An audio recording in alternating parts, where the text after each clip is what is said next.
Hi, I'm Kevin Longa, and I've been working on a documentary short film series, and I haven't released the short films out yet.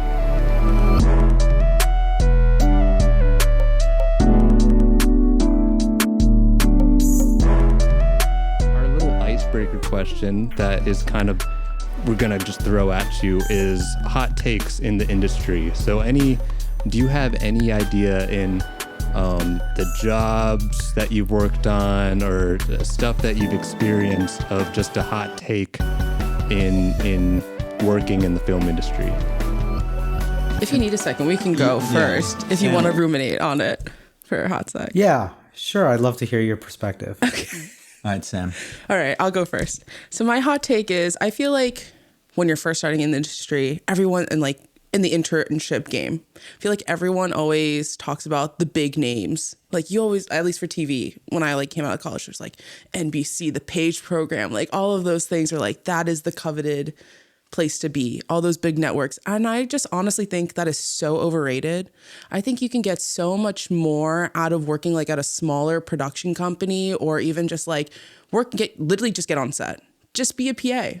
I just don't think you need to strive for those big name companies, because honestly, from what I found, now being on the other side of it, honestly, and as someone that did work on those smaller production companies and things like that, I think my skill set was through the roof after doing that versus somewhere I don't know. I mean, I haven't been at those jobs, but I can only imagine and what it sounds like. It's just a lot of the coffee getting, a lot of paperwork stuff that isn't necessarily the actual grind of touching a camera, getting involved, talking to people on in the crew.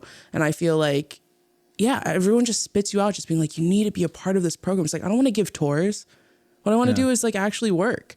And so I feel that's my hottest take. I think it's just that is just, it's, there's a path there, but I just don't think it's as fortuitous as they describe it to be, or try to pitch it to you as. The bigger the job, the less you actually end up doing. Yeah, exactly. And I feel I've met so many other people and really blossomed my career because I got that opportunity to be I'm just a new kid on the block. I know you know me, and seeing that, and I'm trying to be everything for you because you're giving me that time and space. And yeah, I just feel it's just so much more worth it to be get your hands dirty, do a smaller job. It might not look super nice on a resume right off the bat, NBC, Paramount, or so on and so forth, but you get so much out of it. I would say piggybacking off of that, the worst experiences I've had have been, and I'll say working for Disney. I don't want to work for Disney if I have the opportunity, but knowing that I probably will have to work for Disney time and time again. No, I don't want to section companies out, but Disney owns everything, so it's just it's easy to section out. There's other names that I won't provide, but definitely the top companies have been a pain to work with, where you get as a PA, I feel I have a lot more say and a lot more experience gaining knowledge in the industry when I'm working for a smaller production company. Totally. I mean, I do want to work for NBC and one day no, that's not what I meant. But I just feel as starting out, getting your foot in the door, there's just so much more to learn beyond those just big things. Because I remember getting not getting it and being devastated by it and being oh, this is the end. All these people that are getting these big name shows are just going to surpass me in so many ways. And that's just so not true. And they just make you feel like that. And I hate that, because there's so many other avenues to go down that are so much, I guess, better learning opportunities. Yeah. And Disney, I'll work with you, but step up your game. Step up your game. That's all I'm saying. Yeah. All right, Kevin, do you have something? I do. Well, I have a lot to say about that, but I guess my unique hot take is the executive producer credit sometimes means something and sometimes it's pure bullshit. That's actually a good one. Yeah, that is a good one. Do you want to elaborate? Yeah. Well, there'll be a lot of times where people attach their name or some celebrity to a project, and it says executive produced by this famous person, and this famous person doesn't even tweet about the project. They just do it to try and get some validation or some marketing or some kind of stamp of approval or some way to show the legitimacy of the project to their audience that they're trying to cater to. But a lot of times, like, I was talking to my parents who are not in the film industry. They have like almost no knowledge of this industry, which is a very topsy-turvy Hollywood industry. They're like, oh, well, executive producer, that makes perfect sense. They put up all the money, right? And I was like, no, not all the time. No. So that's my hot take. Executive producers sometimes is just a bullshit job title. Crazy. What the heck? Yeah. My hot take is not directly film industry related. It's just entertainment industry. Short and sweet. No more one more songs at music things. Wait, what do you concerts. Like encores? Like encores? No more encores. What? No. gone. That is Oh, a hot really? take. Why is that? First of all, not film at all. No, but it's It is entertainment. It is true. It disrupts we've created all this momentum. We're building to the best songs at the end. We hear the best songs, and then suddenly there's this. We got to do this little spiel where everyone is like, okay, now we have to wait 3 minutes for them to exit. Now we have to cheer for 2 minutes. Now they come back out. It's like, can we just skip that? Like, it just feels like we all know what's going to happen. Why are we? If they're tired, they should leave the stage and be done. I do love a good encore, and I'm the guy like clapping the loudest to make sure it happens, even though I know it's going to happen. But I'm still you got to clap. But I did go to a Beck concert in Portland that he did like a quadruple encore. That's what I mean. Okay. Like, Well, To the Wow. point he got on 4 times is a lot. The fourth time he like just Beck, I don't know his actual name, but just the lead singer himself, the band didn't want to get back on. He was like, the band didn't want to play, but I'm still here, and everybody in Portland is like, we want to go home. Like it's That's what I'm 11. saying. It's I'm 11 done, p.m. yeah. I guess that yeah. kind of proves Yannick's point. I guess so, But but I I want one encore. Yeah, I think want one is fine. I mean, I'm down for more I'm music. split. I just don't want to do the extra steps. Like it's not. It feels like Yeah. it's supposed to be this exciting thing where we get them to come back out, but it's not. It's never that. We know they're going to come back out. Why are we doing this whole thing? Because they need a water break and a costume change. Then bring the water on stage. Anyway, it's a hot take. It's That supposed is a to hot divide take. the room. It's true. You're right. Good one. Thanks. All right, And I shall we- empathize with Kaden. both your guys' perspectives on that hot take.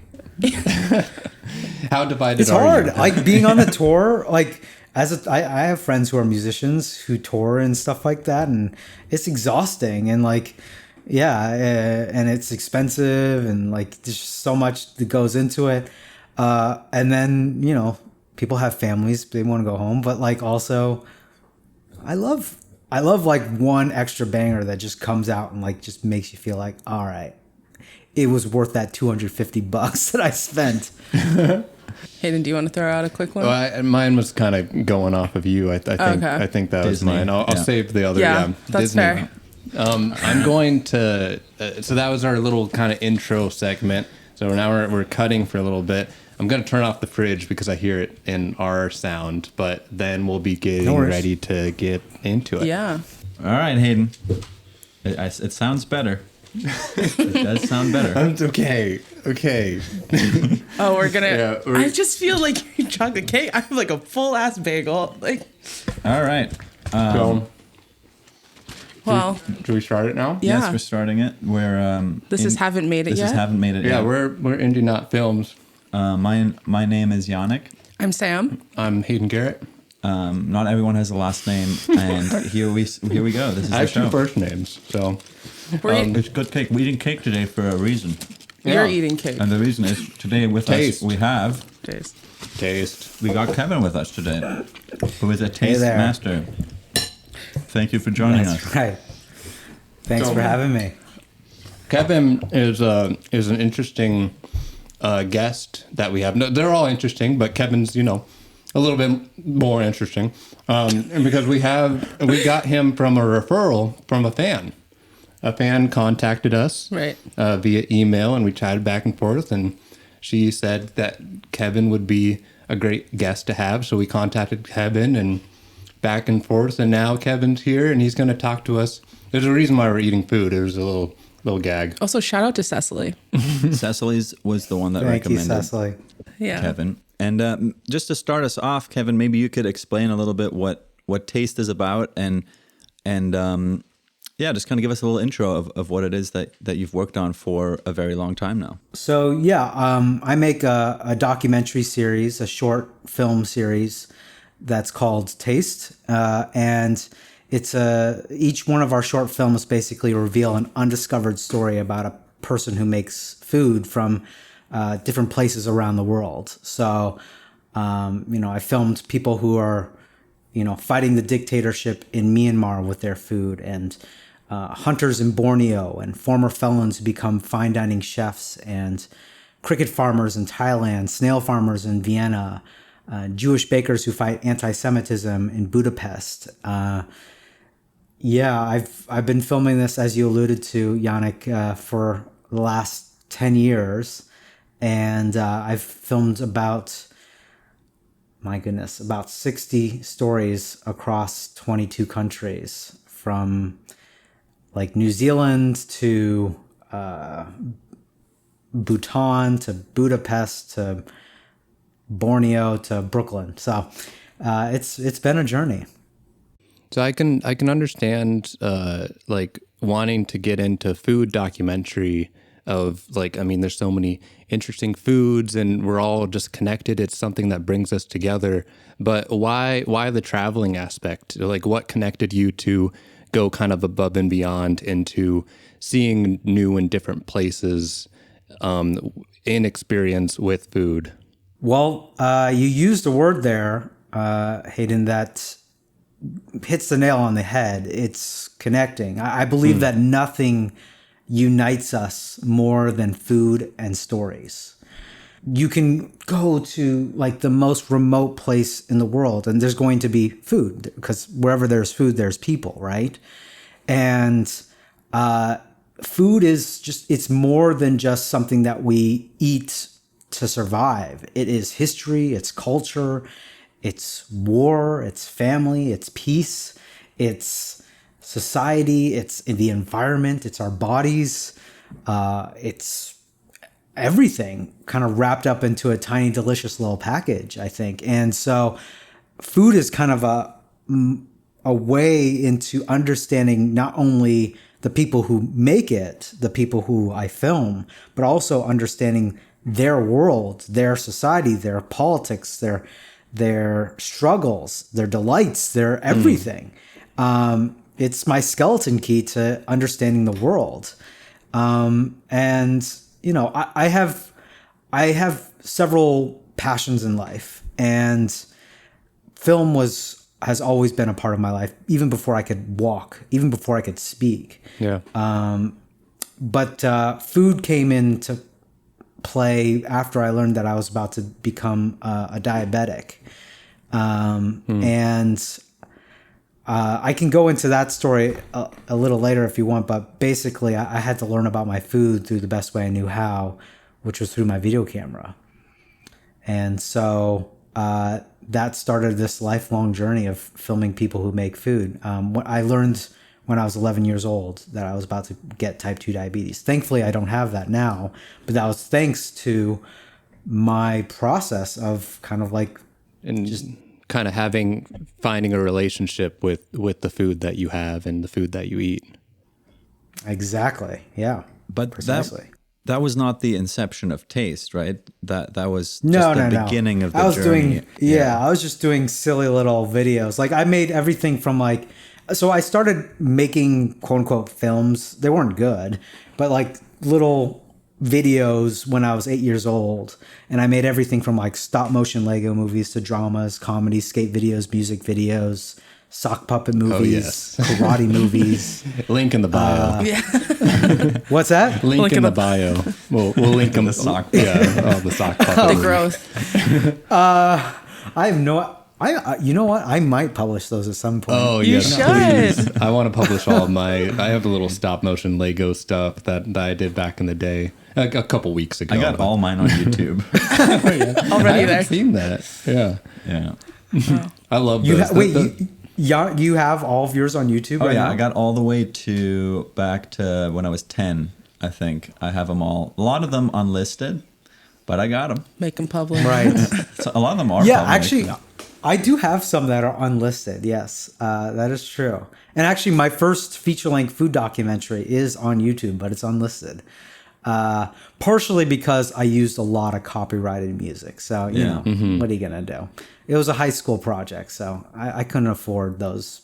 That actually brings me to a big question that I had, which was making these travel projects work on the money side. I mean, I know it's just you and you're doing so much by yourself, so that I bet cuts costs down quite a bit.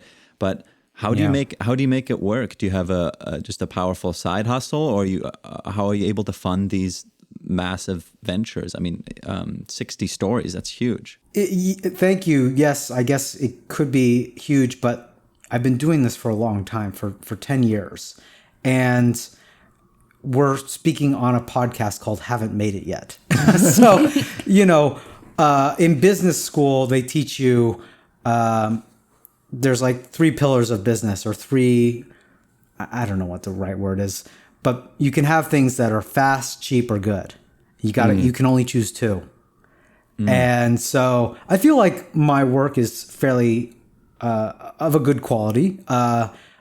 Actually, I'm really quite proud. People have actually thought that I have huge crews with me, when really it's just me and my camera. And so that actually solves a big part of the equation, as you alluded to, Yannick, where I'm able to film for very, very frugally. Like, oftentimes I'm crashing at the people's houses who I'm filming with. And if I'm not crashing with them, like, I'm crashing with other people who are, you know, either just super kind to me, or I'm, you know, doing like certain odd things, like cooking for them in exchange for letting me stay. And, you know, it's actually quite surprising. The travel part is actually the least expensive part of my life.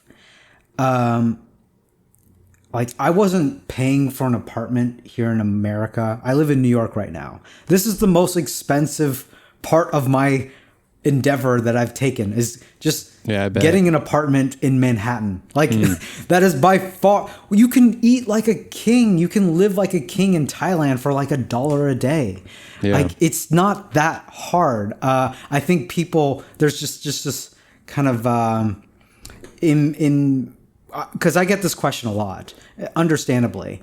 There's this thinking, which, like, there's many different ways to travel. Like, you could go to Thailand and you could spend $25,000 in 1 week. But, like, you're, you know, going to spas or resorts, and you're getting like private tour guides and things like that. I've done a very frugal job because I've been able to wear so many hats and just problem solve the entire time, and just be persistent. Like, just day in, day out, keep focusing.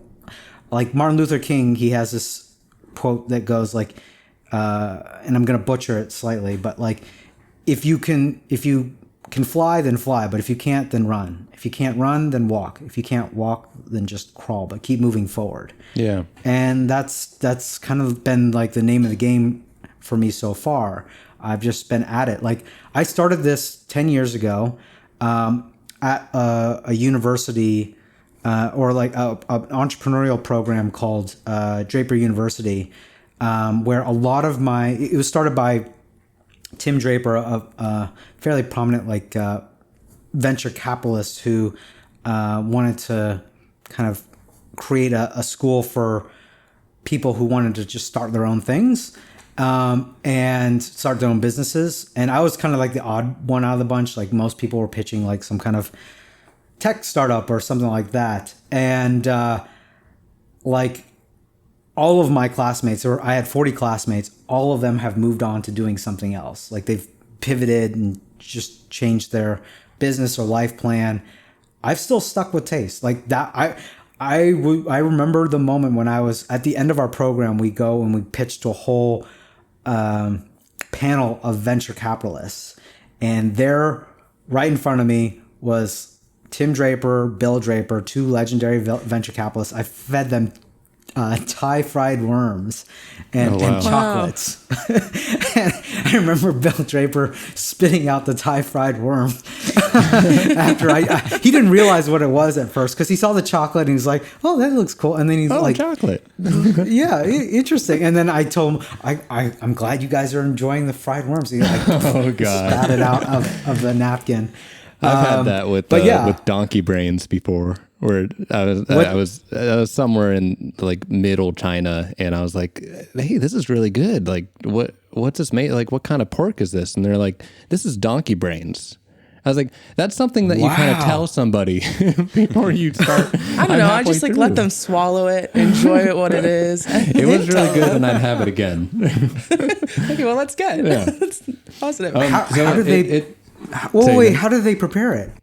You know what? Now that I think about it, it did look kind of like brains, but it kind of like you know how beef is kind of shredded. What do you call that? It's almost ridged. I was gonna say it kind of looks like ground. I'm sure it looks like ground meat.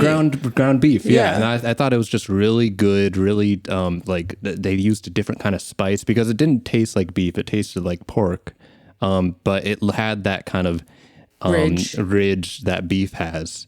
And I was like, yeah, this is really good. And they're like, yeah, I didn't know this Weigelren would like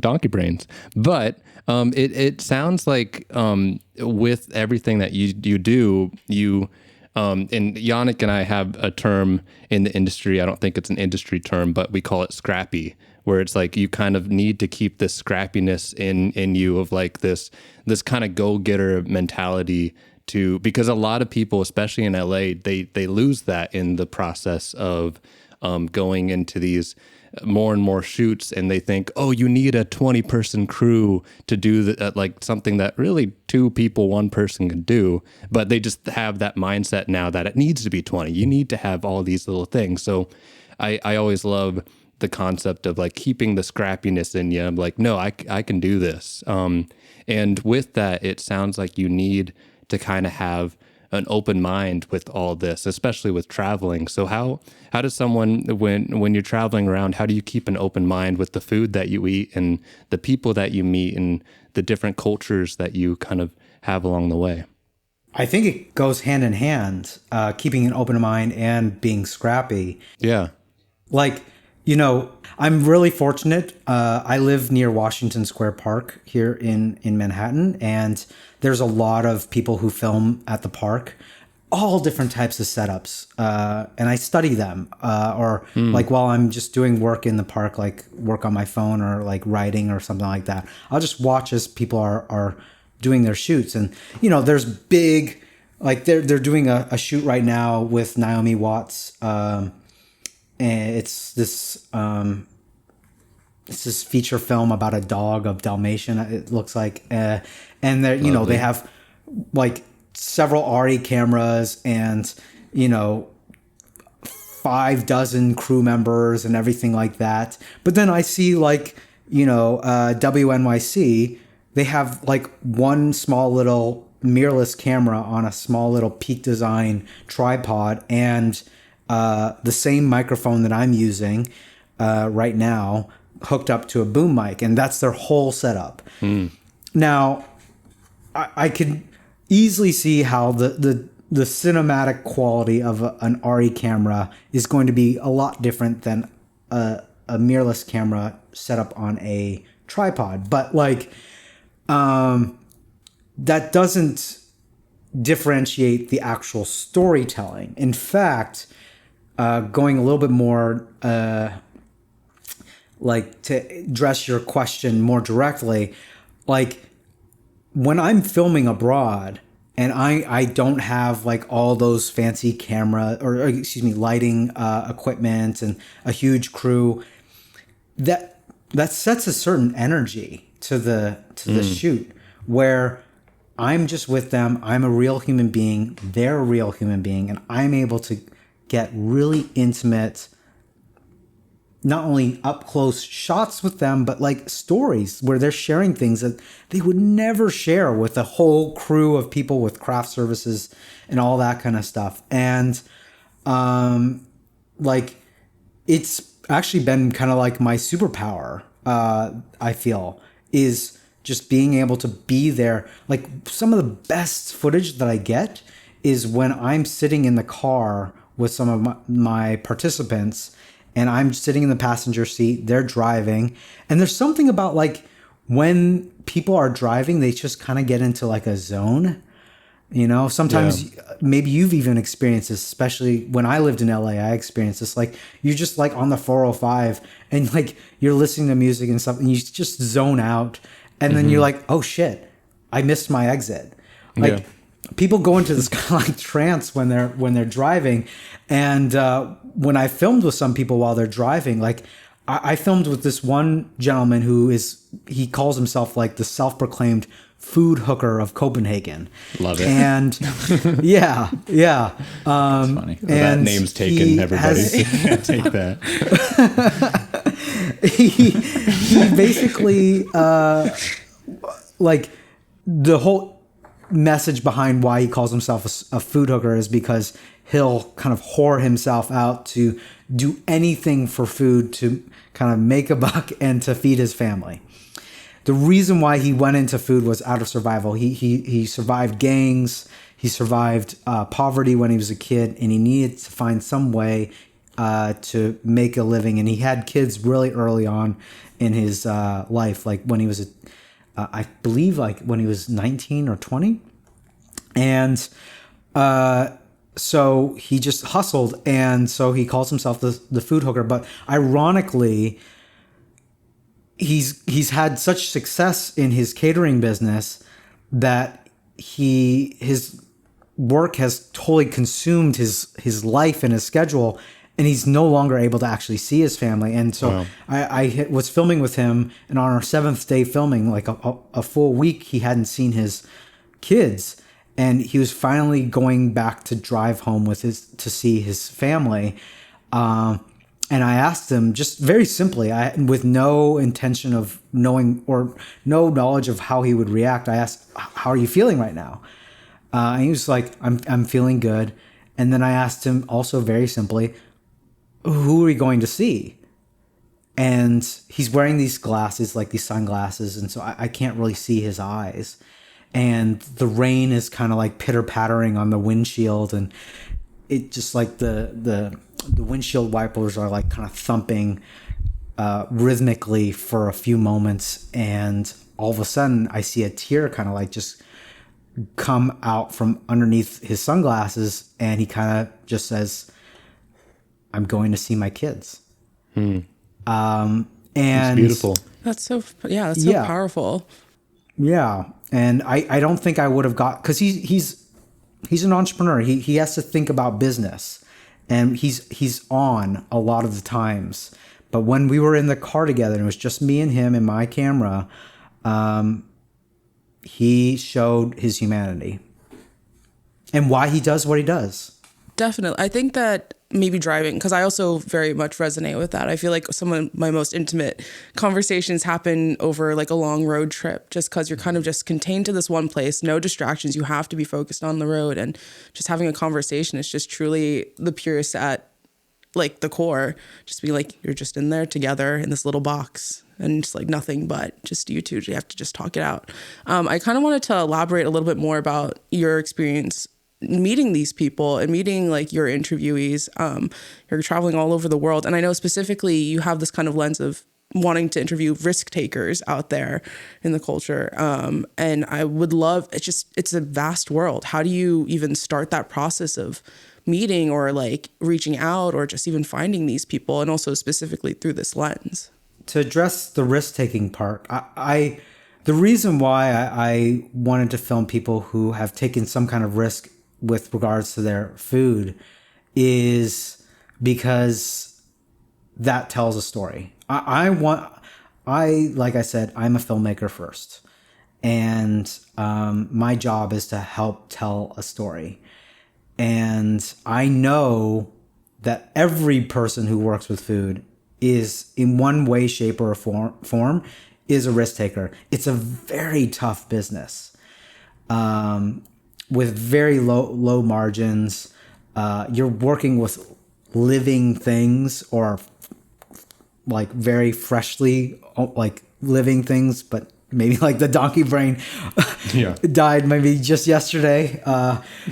And like it expires, and it's not like coding or even filmmaking or making, media. It's something that is constantly changing. And so you're constantly on your toes.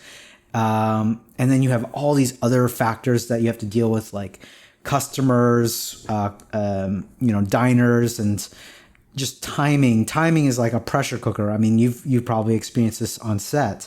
And so I wanted to show Risktakers because of the storytelling aspect, but also I believe that their stories are emblematic of, I think everyone can kind of see a little bit of themselves in those stories. We all take part in food. We all delight and struggle with food, whether that's with our weight concerns or with our, bar mitzvahs or our weddings or what have you. Like, it is kind of like a window into understanding other cultures, just the food itself. And that's kind of a way into then going, okay, I'm interested in, let's just say, for example, cakes. I love cakes. I see you guys are having 2 chocolate cakes right now during our interview. Who doesn't like cake? Oh, like, I love cake. I was like that. I'm seeing the band. Oh yeah, sorry. You are? The double encore. Man, that's a... too. No, They're a good band. They're a good band. I remember listening to Cake. I didn't know they were still touring. That's like, I remember listening to them like early 2000s. They're a good band though. Yeah. So everyone loves cake, and so like I filmed a Jewish baker. Her name's Rachel. If you can believe it, her name's Rachel Ray, not there we go. the Rachel Ray. And it's spelled R-A-J. But like Yannick, it's, Ray. Yeah. And she's in Budapest in Hungary, which unfortunately doesn't have the best track record with regards to treating Jewish people right. And it's kind of slipped back into anti-Semitic territory. And her father was a rabbi, and she has loved cake making, and she designs Hebrew-inspired cake designs. And in fact, she also makes this one cake called the Flodny. It's a traditional Hungarian Jewish cake that's basically layers of apple, walnut, poppy seed, and plum jam. It's very rich, very delicious cake. And like that, the food there is or the concept of cakes is a way to kind of like, everyone likes cakes. Let's learn more about how this woman is actually fighting anti-Semitism with this thing that everyone loves to eat. But then not only that, she's taking a risk by doing something that everyone loves, but yet not everyone loves her people. And so, I feel like the Risktakers are the ones who we see a bit of ourselves in them, in their stories, and that's why I focus on them. That's great. Is it just like usually word of mouth? I just feel like the world is so large. How do you make this like network and like finding these people? Is it just you just going out there looking at like bakeries and just like, I want to learn more about the establishment itself, and then learning through the people through that? Or I guess it just seems like such a daunting task to find people all over the world. I guess that's what I'm just curious about. Yeah. Sometimes it is daunting, and sometimes it comes very easily. But more often than not, it's daunting. I wish I could give you a very easy answer of like, oh, I just show up at the restaurant, we just start filming together. Yeah. That's not how it works. Like I do a lot of research. I read magazines, I read newspapers. Rachel Ray in particular, she had a number of magazine write-ups and local newspaper write-ups written about her. But it's not as simple as that either, though. Like I've often found that this is kind of like my pattern for filming is I will go to a region or a country first just to experience it and to kind of like meet people on the ground, whether that be friends or, people in the food industry or just locals, dine with them, tour around with them. And then I'll go back to that country or that region again a second time. And that's when I'll film because I already have a built-in network of people who I know and I can kind of like follow up with. But it does boil down to oftentimes me researching those stories online.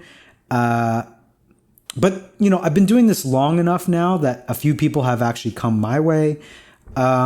It's a whole mishmash of things. I'll give you one concrete example of how I've found like the people who I filmed with. And this could be helpful for other listeners that you have who are just starting out. Okay. This was my first food documentary that I made in 2014. And this is when I was living in San Francisco. And I besides that little, well, actually it wasn't little, it was a feature length food documentary that I made in high school, but it wasn't about necessarily the people who make food. It was more about food corporations and how they affect American culture. But this first food documentary film that I made in 2014, it was going to be about a particular story, and it's called Dictionary of a Food Hero. You can find it online. It's on Amazon Prime and a few other places. And basically, I saw on the front page of the San Francisco Chronicle this story about Chef Matthew Dolan of 25 Lusk. He brought in a bunch of interns, these culinary interns, into his restaurant, and a lot of them were young people who didn't necessarily have it easy in life. And there was this one particular person who was part of the program. His name's Thunder Zachary. He lived in Bayview, Hunters Point in San Francisco. And he had been formerly incarcerated a few times for petty crimes and things like that. And he wanted to pursue the culinary industry.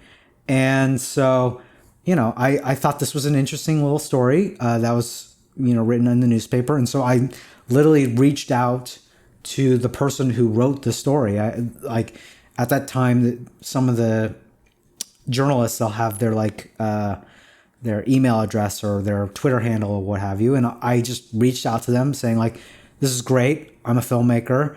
I think at the time I said I'm an aspiring filmmaker, and I would really love to get in contact with Chef Matthew Dolan and see if I could film with him. And so she connected me with him. And then also I had a friend back from college who knew the co-founder of the nonprofit that helped get Thunder into the kitchen. And so I contacted her as well. And a week later, I was filming in their kitchens. And on top of that, the whole film cost with the exception of the equipment that I already had and my time, it cost the amount of 2 Caltrain tickets. Wow. Okay. Nice. So, So it sounds Scrappy. like just utilizing all the resources you have in order to get to the thing that you want filmed. It's something I went to a film festival this last week for documentary, and they had a Q&A with some of the documentarians, and a lot of their stories came from just them going through newspapers. They said so much research was just done, seeing what was interesting, and when they found something, actually contacting, and that being kind of the start of that story of where that came from. I love that idea. I think I'm going to try to utilize that myself. Yeah, absolutely. Sorry, I have one other point that I think would be helpful for your listeners is everyone has a story. Yeah. Every single person, everyone, some of the best films are actually very, very simple stories. Take, for example, Past Lives which, was a film just last watched year. that. Loved it. Yeah. There's no explosions. There's no intricate, complex spy, whatever, rom-com kind of. It's just a very simple story about two people. Anyone could have that kind of story. But it's one of the best films of last year because it's complex characters going through a simple story. And I think everyone is a complex character. Yeah. Even people who we think are basic are actually basic because there's something complex going on underneath. They're going through something. Yeah, exactly. Yeah. And so and that's part of the reason why I came to New York is because this city is, well, first of all, I believe it's one of the one of the documentary hubs of the world. Yeah. But not only that, we are so chock full of people and stories that I'm just, there's such an abundance. I'm spoiled actually for how many stories that could be filmed here. So yeah. I think that's a good segue to our next kind of section, which is you had kind of talked about that you wanted to expand and kind of looking into the future of taste, and maybe you could get into the details of what that might look like in terms of getting other people involved, or even just how are you planning to release it? Just the future of taste. Maybe you could get into that. Yeah, absolutely. So, like I just mentioned, I came here to New York because A, it is one of the documentary capitals of the world, and B, there's an abundance of stories that could be told here, and C, I'm here to build out a team. There are a lot of pluses to being a scrappy, lean one-man film team, and we kind of went into that a little earlier. But I found that whatever you create in this world, whether it's like an indie band or this podcast or a startup or, I don't know, like a family, it comes down to relationships and a core team that's on the same wavelength and passion for what we're trying to do. And so I'm here to look for those people who want to tell the most amazing stories of the people who make our food from around the world, and to do it in an artful, cinematic way. And so, the key team members that I'm looking for are, at the base level, editors, documentary editors who can kind of have that musicality and that storytelling sensibility to get really personal with the people who we film and bring nuance and complexity to the participants and characters who we film. And then in addition, a cinematographer, someone who can really find the depth and in the deliciousness, who can really be nimble and get that shot no matter what it takes, but then also be thoughtful enough to take a step back and take a breath and understand the complete whole story and not just be madly filming all the time. And then finally, a business development partner. And this is more than just a producer. I'm not just talking about somebody who can set up a set. I can do that. I can do lots of producing things. And I can actually, I've done a lot of startup roles as well. But I'm looking for a business development partner. They don't need to be a filmmaker. In fact, in some ways, I like this concept of a beginner's mind. Sometimes not knowing what you don't know is actually a benefit. Not knowing that you need to have 20,000 people on set to get one shot is a great asset, actually. I'm looking for a business development partner who will help build out the commercial side of Taste, where we make branded short form content for clients, which will help fund our original short films. And how do you think this would specifically change Taste, which has obviously been evolving for many years, but how do you see this evolving it? I'm flawed like just anybody else. You know, I have my subjectivity, I have my own point of view, and there are some films that are actually personal where I actually take the camera, I examine my own personal journey with food and making taste and everything. And I need some like objective perspective. And not only that, but like I've worn so many different hats that I've been kind of a generalist. Now I feel like I'm pretty proficient in editing and shooting and all the things that I've done, but you know, nothing's going to replace somebody who is quite focused on their craft, whether it be cinematography or editing. And those are the two main, at least initial roles that I'm looking for. Who knows? Like if this expands beyond just being a small, scrappy little intimate team, then I can think about perhaps, hiring assistant editors and interns and who do certain roles and things like that. Mm-hmm. But I got to think one step at a time. And the key roles that I'm looking for right now is editors. And they, like, I say editor, I say cinematographer, I say business development team member. But they're going to be like Sam alluded to it at the way beginning during our hot takes, they're probably going to have a few more hats that they're going to be willing to wear. They're not going to be a cog in a Disney machine.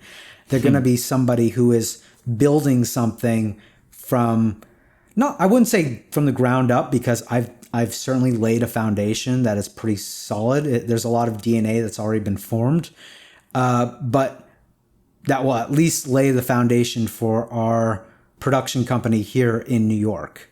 And so, like, I'm looking for a lot of other, or a few, not a lot, actually a few talented generalists, but who are very set in what it is that they do when it comes to editing, when it comes to cinematography, when it comes to business development.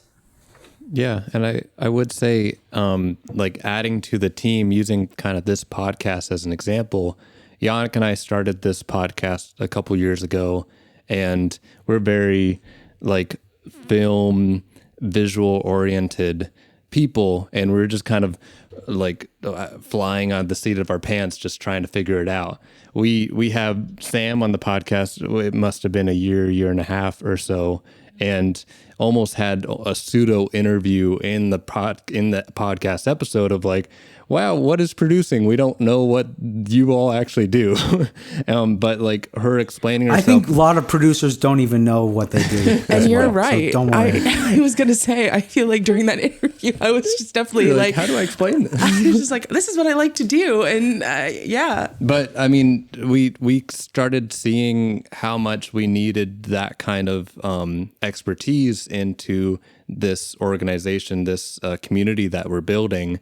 And Sam is now on it. And now she's doing pre-interviews, which you got to experience doing. And I mean, for me specifically, I was like, wait, so you have to like talk to the person before you actually talk to the person? Like I had no, but it like totally helps. And we have all this like little, like kind of cheat sheet stuff that we do. So this is just an example of like, I mean, when you're bringing someone in, you're always bringing another element to the project that's going to be their expertise. And it's something that now like, the tasks are kind of being more divided and it's less stressful. I'm with being scrappy and being a one-man band. There's a lot of stress in that, I'm sure. And I'm sure maybe trying to allocate those different tasks are also helpful mentally. Could you, I mean, if you feel comfortable talking about that, how maybe, I don't know if like mental health wise, but like how has your experience been in being this one man band through Taste in the last 10 years? Wow. What a question. It's Well, first of all, I think the reason why I say what a question is because you're actually asking not just a question about being a one-man band or filmmaking or anything. You're actually asking a question about life. Well, isn't filmmaking just, a reflection of ourselves? The role is reversed now into you. We're in the car again. Wow. It's just That is the quote of the podcast. Throw that up on Shorts. I think it'll get a lot of traction. Yeah, you're right. This process of filmmaking has also helped me understand how to live my life authentically, live my life in a very low stress. I'm a pretty chill guy. But I'm still I'm driven, hopefully not in the competitive cutthroat way, but driven out of passion, out of the willingness to explore and curiosity and learn about others in the world. And because of that, I've cultivated a number of strategies and non-negotiables in my life that have made this experience a lot smoother. And if you wanted just brass tacks, quote unquote life hacks, or I don't know what you want to call it. But I exercise, I meditate, I prioritize sleep, I eat well. When I say I eat well, I mean I eat healthy foods. That when I was 11 years old and I was in that doctor's office and my nurse was looking at my body mass index chart and she gave me a glare and said, "Kevin, if you keep this up, you're going to get type 2 diabetes." That flipped a huge switch in me. And it led me to this journey of discovering my food. And this journey of discovering my food has spilled over into other aspects of my life, mental health being one of it. And it's all connected. Just like how our food is all connected to all aspects of the world. Our mental health is connected to our work-life balance and our spiritual health and our relationships that we have with other people. It's connected to our sleep. It's connected to the food that we eat, the movement of our body. So that's all to say is I live a pretty healthy life. Yeah. Almost more so. People think I don't fit in some contexts. I'm happy. I'm not against drinking or anything like that, but I won't drink casually or anything like that. People have to other people have to be drinking and offer me a drink. I don't even drink coffee or caffeine. So it all kind of plays a role in just being healthy. Yeah, and I would say also that it sounds like you've kind of grown this connection with wanting to understand cultures around you through food. Was it sounds like this wasn't the original concept of your relationship with food, but that's kind of where the journey took you of first it was food, now you're just understanding cultures and how people connect with the food of these cultures. Well, this work is so embedded in my life that I've left out a lot of details. So some of my first films that I made as a kid were travel videos. Yeah. So, but what I mean by that is when I don't know if you guys ever went to national parks or went on little family trips or things like that. My dad would always bring the Hi8 video camera, handy cam, with him, and just our birthdays, our Christmases, and our family trips with that camera. And I was fascinated with that. And our first family trip, as a greater family, was to actually the land of donkey brains, China. There we go. Yeah. So I'm actually half Chinese, Cantonese. Me My family too. is from. Yes, There we go. Yeah, yes. Oh, I know very little Cantonese. me too. I know. I know. Megoren and all that kind of Oh, there stuff. we go. Okay, I literally know less than that. Yeah. I like to say I've lived the vocabulary of a 2-year-old, and even then, I think they would school me so hard. But that's exciting. Sorry, I got excited because not a lot of people speak Cantonese, I feel like, around me. So, sorry. Fun. Same. I mean, I know the important things like chashu bao or Yeah, classic. chow fan, Yeah. buff fan, Total classic. Yeah, food these Gotta are have it. it's all food. dim sum. Yeah. All the foods. Yeah, Yes. hagao, yeah. La Dutza, Juk, yeah. right? Yeah, juk. Yeah. Oh, yeah. La we have Dutza? juk. No. I don't see. I don't know that. Huge. That's Yeah. beyond the 2-year-old vocabulary. Diarrhea? No, don't know that. I was about to say one of my favorites. Oh, what's yours? No, like that. Because I have Luchapiao. no idea what any of this is. I'm sorry. I know Mandarin. I'm. It's so interesting to me how it's like almost derived from the same language, but I cannot understand like Cantonese at all. It's the tones. It's just like so many different things. Yeah. Like Yeah. I think like bao is a great example of that. Bao can mean like Yeah. you know like an actual like chashu bao, like an actual bun, or it can be like full. But it just Yeah. depends on how you pronounce it. Chabala. Yeah, exactly. It's just like it's crazy. The Chinese language, just in Mandarin and Languages. Cantonese, is just crazy. Sorry. Yeah, tangenting. sorry, we're tangent. But No. going traveling in China using your dad's camera. Yeah, like one of my first memories of filming abroad or videoing abroad, I don't know how you would call it, was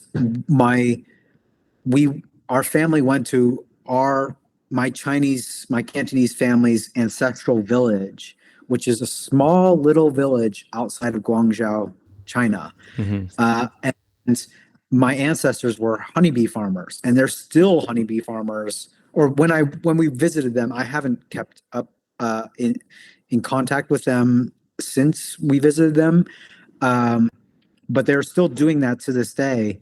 And I remember they had almost nothing.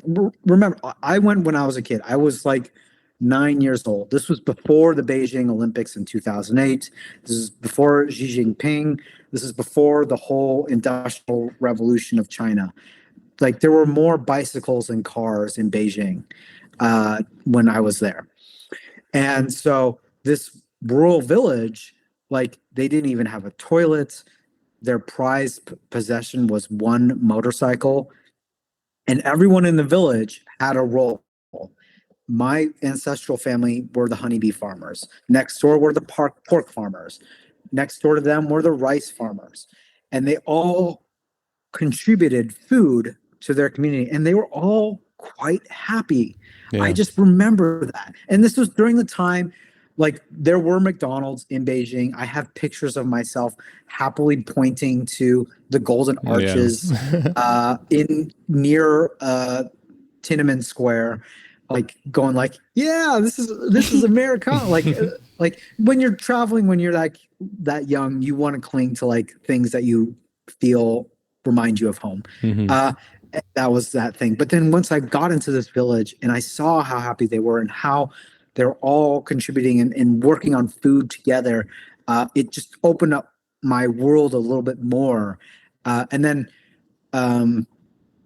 fast forward, the next trip that we go to is to Paris and to France and to London. And I, of course, learn about food there and their gastronomy and their connection to, farm to table and everything like that. So And there's all always this been farmers kind of market. a connection to traveling and food with your documenting your experience. Sure. Yeah. Well, I mean, yes and no. Like when I was filming over there, I was just filming random shit. Yeah. But like, obviously, food plays a role wherever you go because we're human and we eat.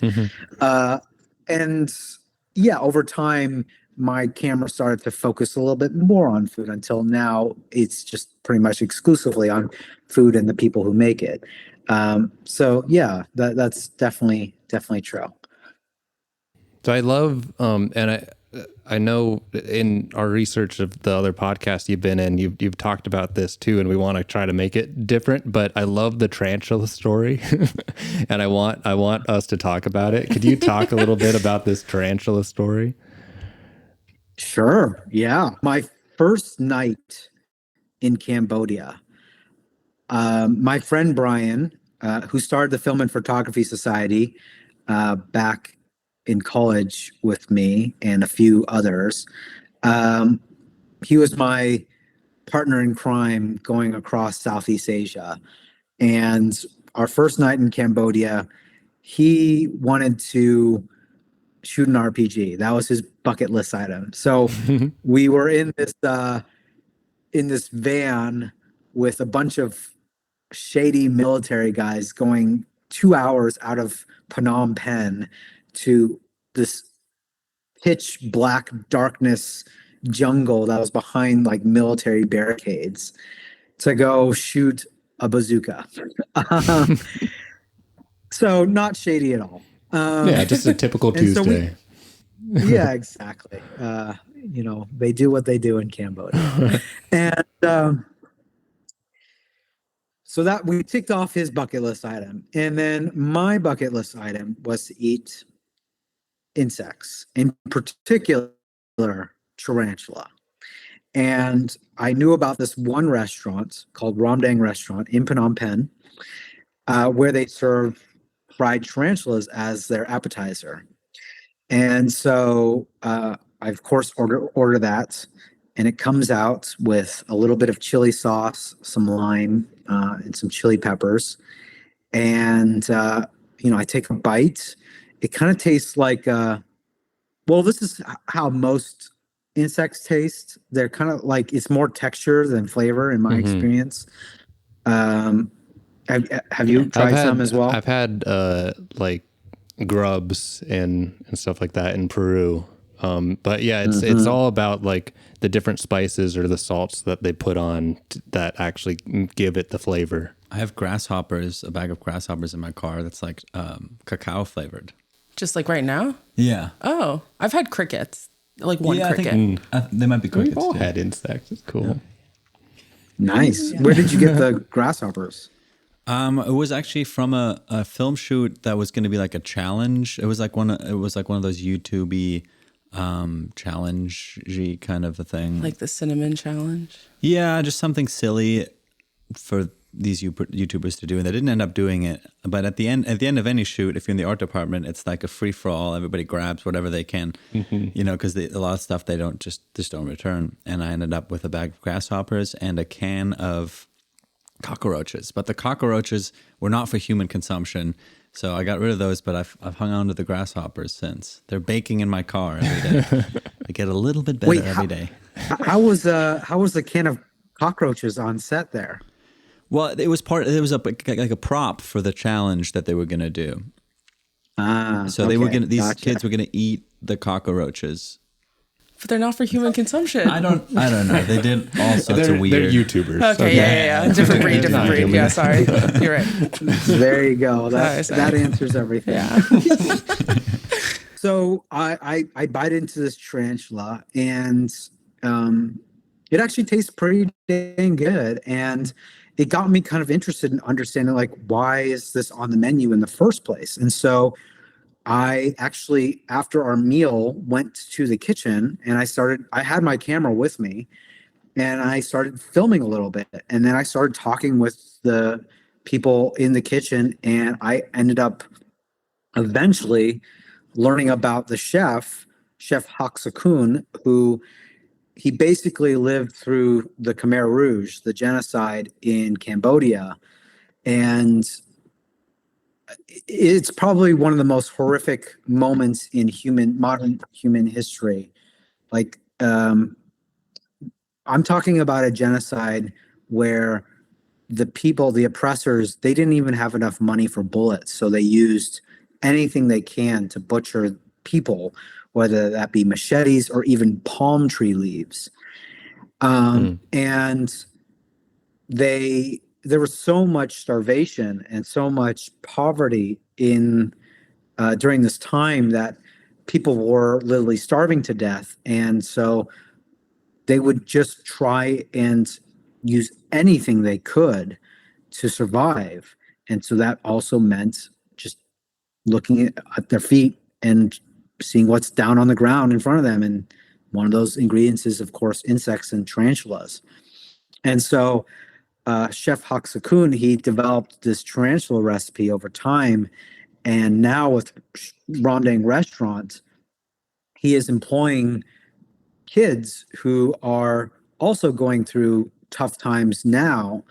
And these kids can be kids who have grown up on the streets, kids who have survived illnesses, sex trafficking, HIV, AIDS victims, and he gives them an opportunity in his kitchen to either be in the front of the house where they're, people who are taking out the orders and all that in what's called the front of the house, or being part of the kitchen crew, being in the back of the house, whether that's being a prep cook, dishwasher, sous chef, etc. And one of the first recipes that he teaches them is this tarantula recipe. And what's even more fascinating is because of this genocide that has happened not so long ago, it severed the culinary traditions of Cambodia. Cambodia, if you don't know, like, it was colonized by France at one point in time, and wherever France goes, they like to bring their cuisine with them. That's why we have such rich Creole and Cajun food here in America, is because Louisiana was a French colony at one point.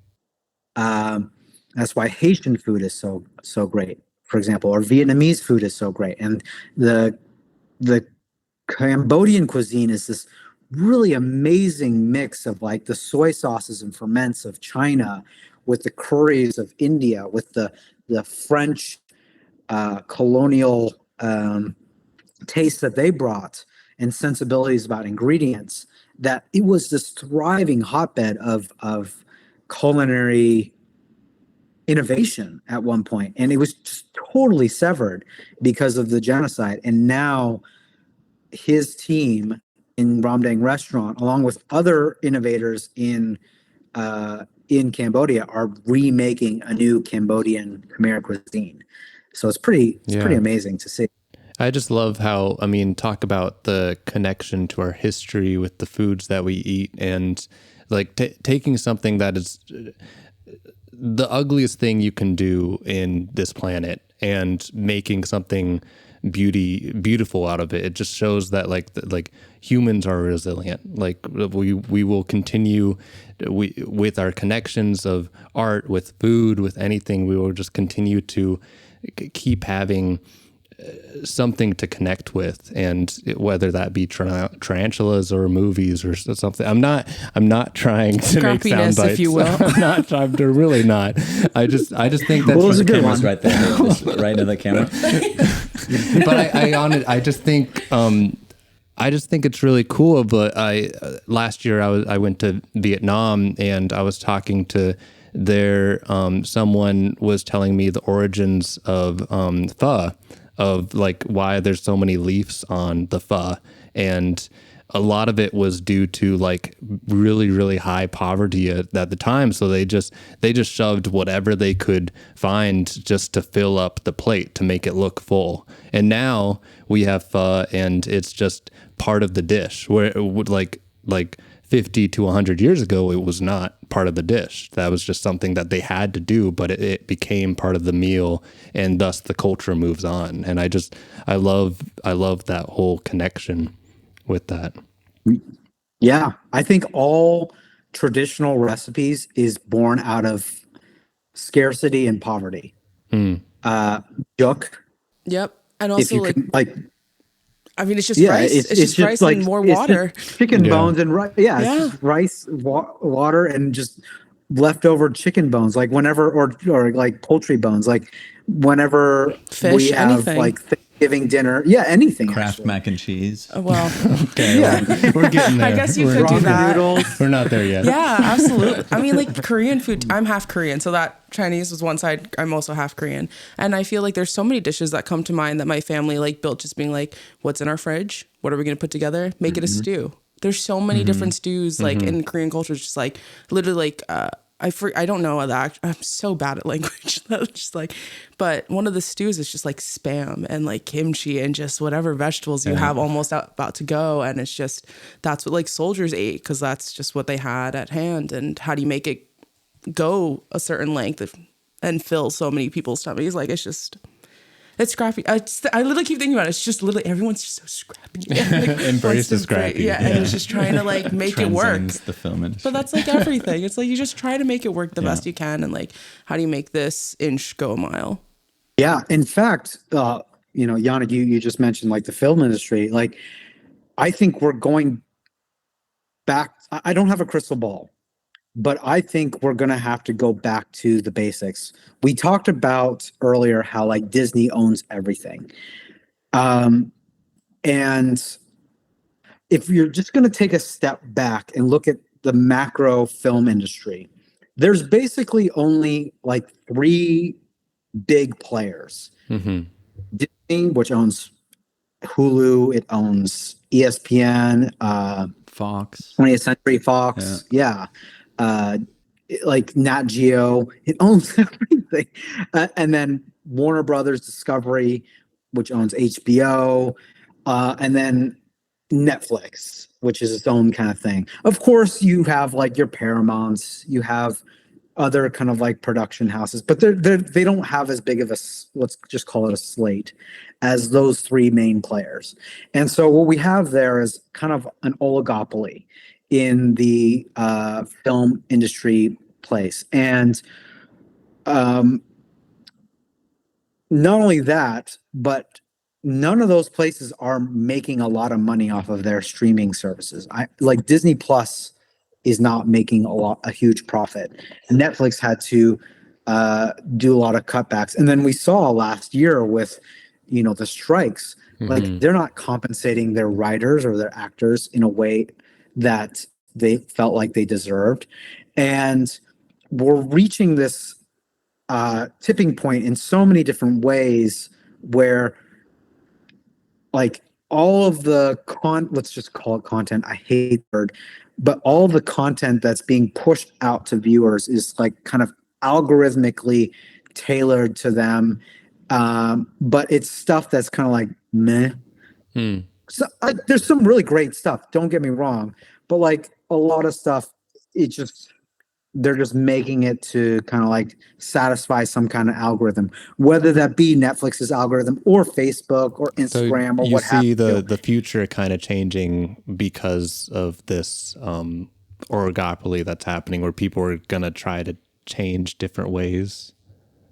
Yeah, I see it on both the supply side of the great, like the film industry in the traditional film industry, like Disney, Warner Brothers, etc.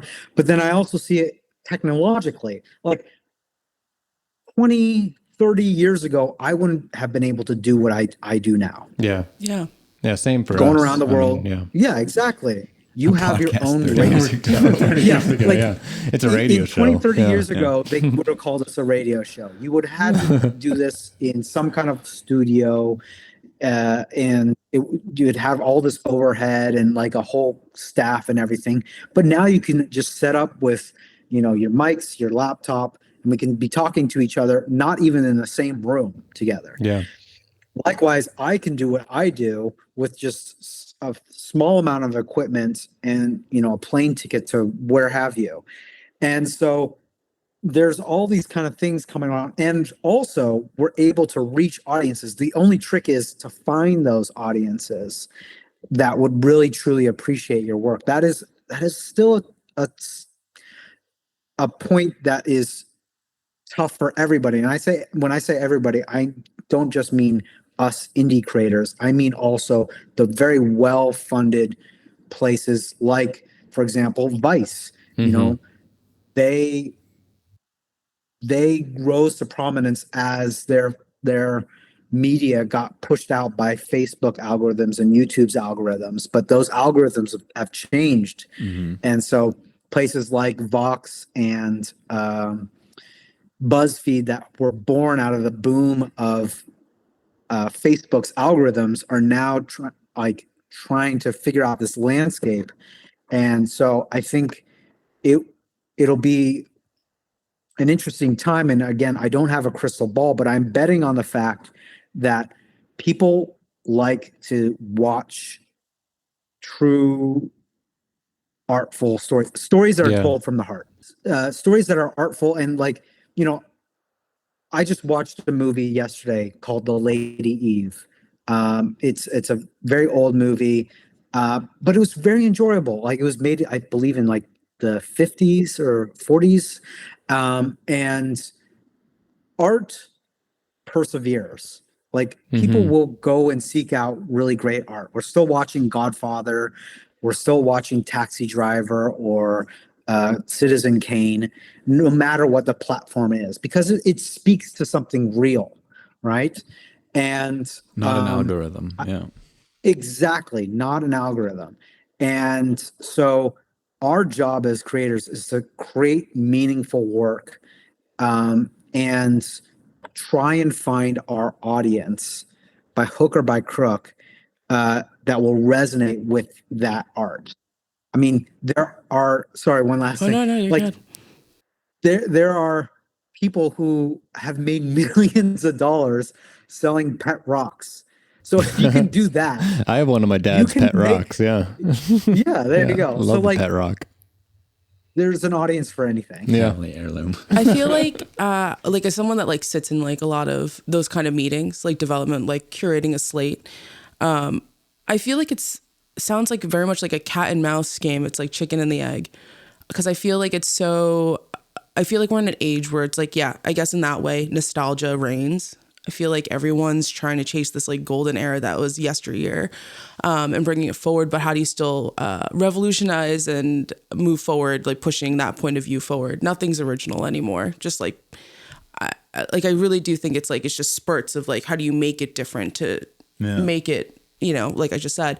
But I don't know. It's just like, in terms of like, I just feel conflicted about like that, because I think it's just so complicated now. I do agree that like there is like this almost monopoly oligarchy like kind of mentality about the studios and buyers and things like that. But they also have mandates that are curated based off like what, like they're also shooting their shot in the dark too at the same time. At least that's what it seems like, because they're just trying to feed like so many masses, but like what's popping. And so obviously they're going to go back to the things that click for them monetarily. And so I just feel like as an audience, and I think what's so special about like indie filmmaking, and even just as technology comes forward through our time, it's creating more of like taking, the formality of filmmaking and the formality of TV making into like the audience's hands. And I still feel like we're just in an exciting time of like, where does that shift go? But I don't think it's necessarily so clear cut as like, this is like true, like we're true to this exact thing, I guess. But I don't know. It's just an interesting conversation, because I feel like there's so many little cogs in the machine that sometimes not everyone's privy to when you're not in the kind of like system and situation. So I do definitely think, yes, in one hand, you're definitely correct in like the thoughts there. And that's definitely like an underlying theme for sure. Like algorithms, like things like that, what sells. But I also think at the end of the day, like everyone's trying to adjust so heavy. Some of these like studio executives have been there for decades and decades and decades, and they don't leave until they're officially done with their career. And it's like, well, they have to adjust as well to like technology. Like TikTok is huge. Short form media is huge now. Yeah. And like that never was before. And so how do you accommodate for an audience that has maybe like a shorter attention span, but you still got to deliver a minute package? Time is on our side though. Yeah.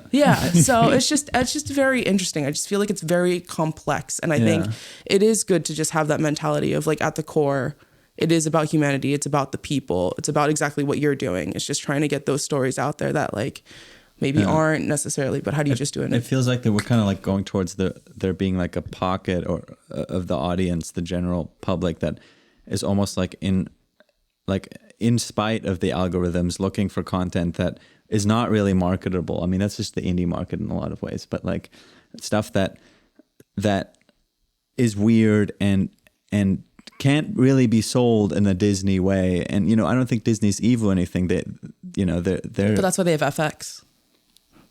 yeah, but I'm saying like I don't think it's as much, not even that much nostalgia. Like A24, you know, they do the weirdest. People just want to see something weird that you can't sell. And I think that goes back to kind of what you're saying is, you know, somebody woke up one day and had this weird feeling that does not make sense for a movie, but it was a true feeling they had, and they put it out there, and people resonated with it. I think exactly because it was just true and unexplainable, and that's something beautiful that the big studios can't do. They can't do it. You can't take that risk, and I think that's something to celebrate. I think that's a definitely exciting thing. Yeah, I mean, like Godzilla though, that was a weird concept, I'm sure, initially to pitch, and now yeah, but Godzilla is the most marketable thing ever. Well, then now, but at the time when they were pitching it, I'm sure they weren't, because they weren't making films like that. It's a big IP that has built an audience. Well, yeah, but that's over time. But initially, in the initial, I see what you're saying. Yeah. I don't know. It's just interesting. I don't know. It's just like very. It's true. Some lizard dude coming out of the water. Yeah. I see what you're saying. Yeah, exactly. The first one, when it started. And so I just feel like it's very, again, chicken and the egg kind of thing. And but I think that's what's exciting about it. It's the endless possibilities of just, at the core of it, it's just some weird idea that someone thought in their brain, and they were like, we can go from there. Hey, it's an exciting time, and we're all very excited. To wrap up. Actually, I have one other thought about what you just said.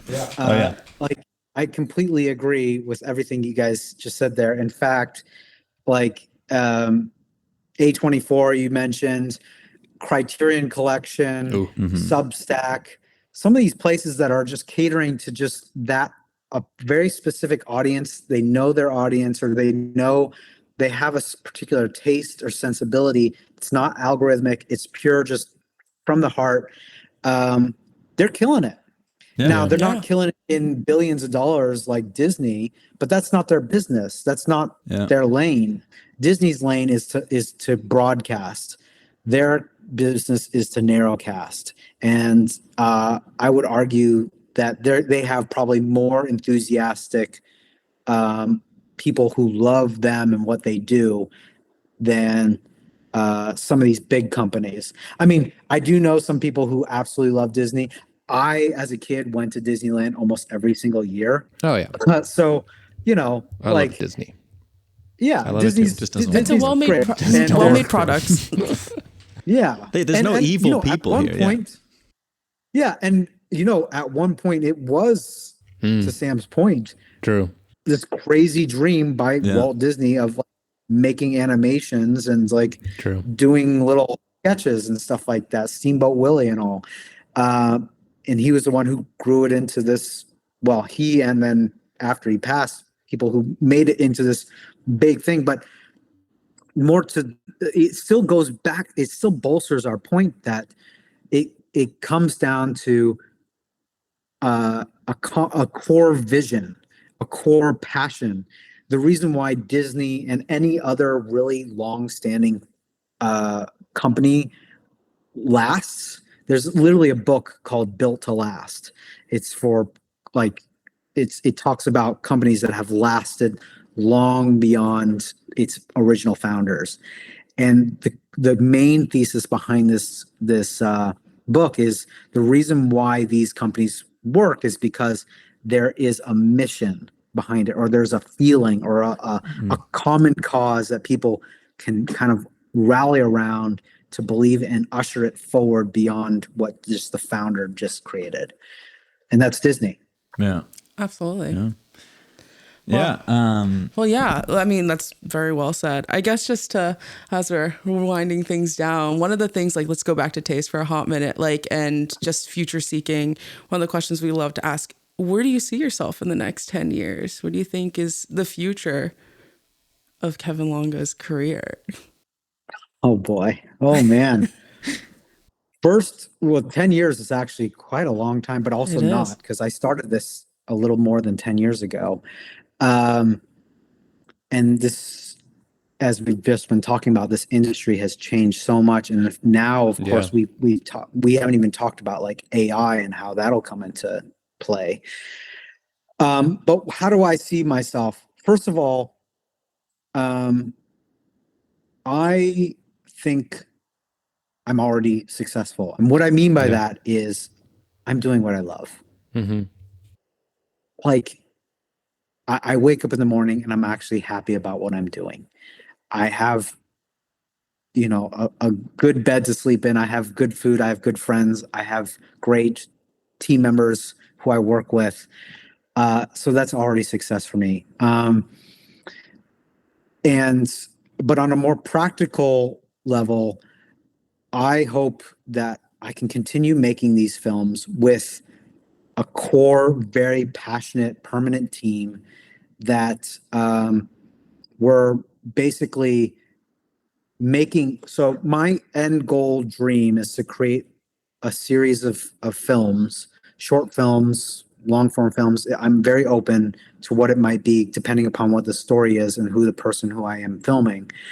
But doing a series of films that marries the cinematic beauty of BBC's Planet Earth with the journalistic integrity and doggedness of like the New York Times' The Weekly or 60 Minutes, combining those two elements to tell the most fascinating stories of the people who make our food from around the world. And being able to do that in a way that is artful, that is considered, that is helping other people learn about not only a different person and a different story, but a different culture, different cuisine, and uniting people. I started this conversation saying that nothing unites people more than food and stories. And we are living in such a siloed, bifurcated, divisive, polarized, politically fucked world right now that I hope my films will at least make a little bit of common ground. And on a more business side of things, I hope that our commercial work will be able to help make those kinds of films possible. I don't want to rely upon having to film a bunch of films or series or TV kind of stuff for a Netflix or a streamer or a TV network. If I get that deal, I'm totally open to it. Fine, that's great. But I've seen the other side to that. I know people who have worked on, say, like Anthony Bourdain or other what would be called quote unquote successful food travel media films or television shows. And yes, in some ways, people can see those things as successful, but we all know, unfortunately, what happened with, at least with Anthony Bourdain. I actually see his story as a cautionary tale. Like on the road all the time, they're exhausted. I don't know exactly why he took his own life. I'll never know. I don't think many people will ever know. But like some of the people who worked on that show, that was their entire life. They had no work-life balance. They had no relationships. They split with their partners whenever they got back from filming. And I've experienced this as well. Like I've been very lonely at times making this, and I would come back home and I would just sleep for weeks because I was so exhausted. And so, be careful what you wish for is what I'm saying. And so I want to do this in a very thoughtful and considered and mindful way, which will not only be better for my mental health, as we were kind of alluding to earlier, but it'll be better for the films that I make. I'm able to give more focus and attention to the people who I film, which I believe they deserve that kind of attention, and that will then make better films, which then will make my life and other people's lives, I hope, a little better. Yeah. I mean, you did kind of just already answer it, but podcast is somewhat of a time capsule and an opportunity for you to talk to yourself in 10 years. But you did kind of already do that in a way. But if there's anything else you want to directly say to yourself in 10 years when we will send you this episode, now is the time. First of all, I love this concept of a time capsule and sending it. Oh, man.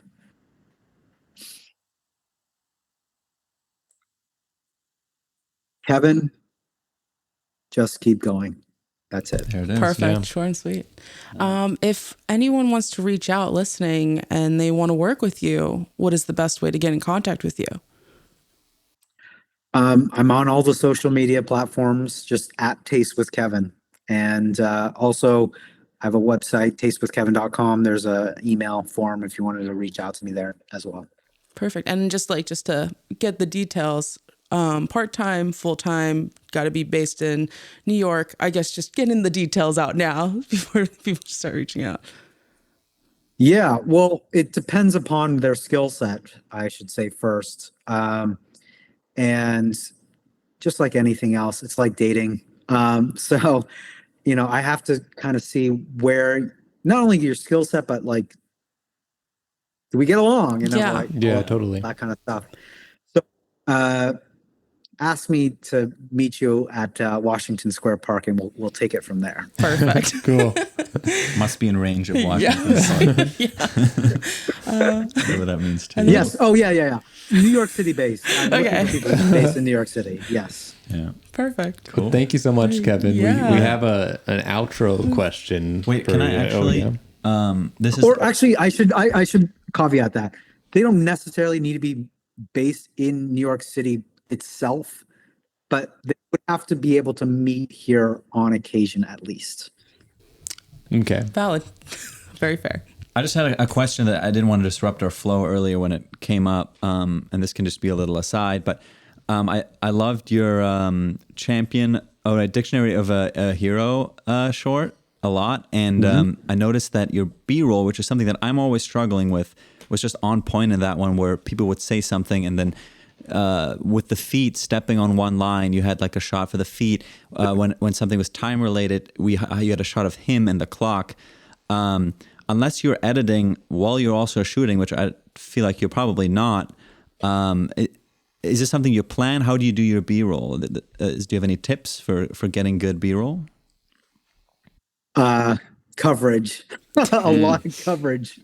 I just filmed a lot of stuff, and then I edit it, so I know the footage inside and out, and I know what I filmed. Yeah, I wish it was an easier answer, but I film a lot. Anything in the coverage. like the editing room of like using notes of like feet 2 minutes 30 seconds or just like random little like keyframes, whatever.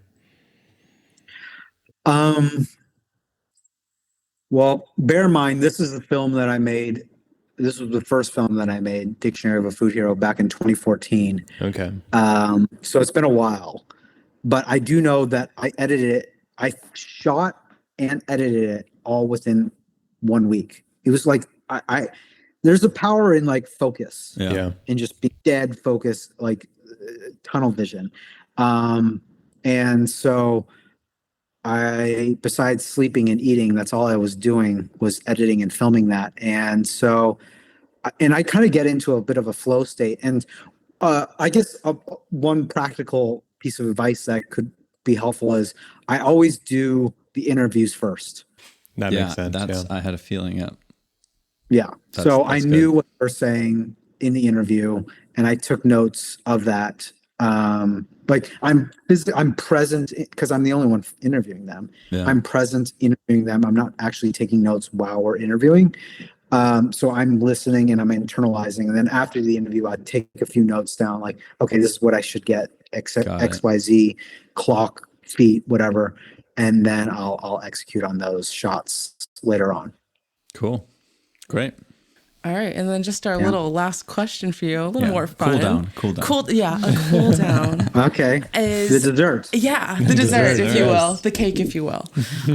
What is the most memorable food or meal that you ate on your travels? One that just like really sticks to you. Besides the tarantula. Besides the tarantula, like food Yeah. for the soul. You're like, this is the meal I miss. Well, the tarantula legs literally stuck to my throat. Well, That's not my answer for your question. I actually have like, if you were to ask me what my favorite movie is, I would be hard pressed to give you that answer. But I actually do have a concrete answer for you. It was at a rural temple in Bun Tre, Vietnam, just like lost amongst the rivers of the Mekong Delta, is this kind of Buddhist vegetarian temple. It was my first time in Vietnam, and it's about an hour out of Ho Chi Minh City.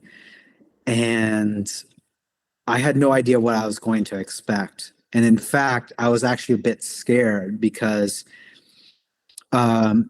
this Bun Tre, Vietnam is like a place that was particularly damaged during the Vietnam War.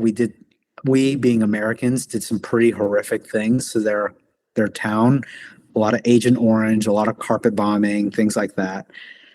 And so I didn't know how they were going to accept me or welcome me as an American, especially like this was when I was first starting out. I had a bit of imposter syndrome. I didn't know what the hell I was doing. I was coming in with my camera, and here I was trying to make this kind of like foodie film in what was basically a town that, you know, experienced some of the most atrocious war crimes.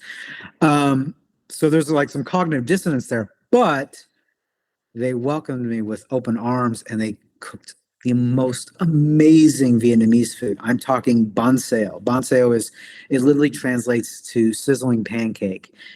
It's like the rice flour, turmeric, mung bean. You're nodding your head. Yeah, I'm sure you had it when you're in Vietnam. It's so delicious. It's a savory pancake kind of crepe that normally has like pork and shrimp in it, but since it was vegetarian, they stuffed it with like cilantro, mung bean, tofu, and then their secret ingredient that actually pervaded all across the dish is coconut meat. Actually, Bun Tre is the coconut capital of Vietnam, and that's part of the reason why I wanted to go there in the first place. I freaking love coconuts. And me too. Coconut sugar in our cake. It's all coconut sugar. Oh no, it wasn't. And coconut milk. Coconut milk in my coffee. Yeah. Exactly. It unites us all. And it all comes down to resourcefulness. Like coconut sugar in your cake, in your coffee, that was all probably because people were trying to figure out how to make do with what they did. They didn't have cows. They probably didn't have sugar cane. So they just made sugar, and they made coconut milk from coconuts. Mm-hmm.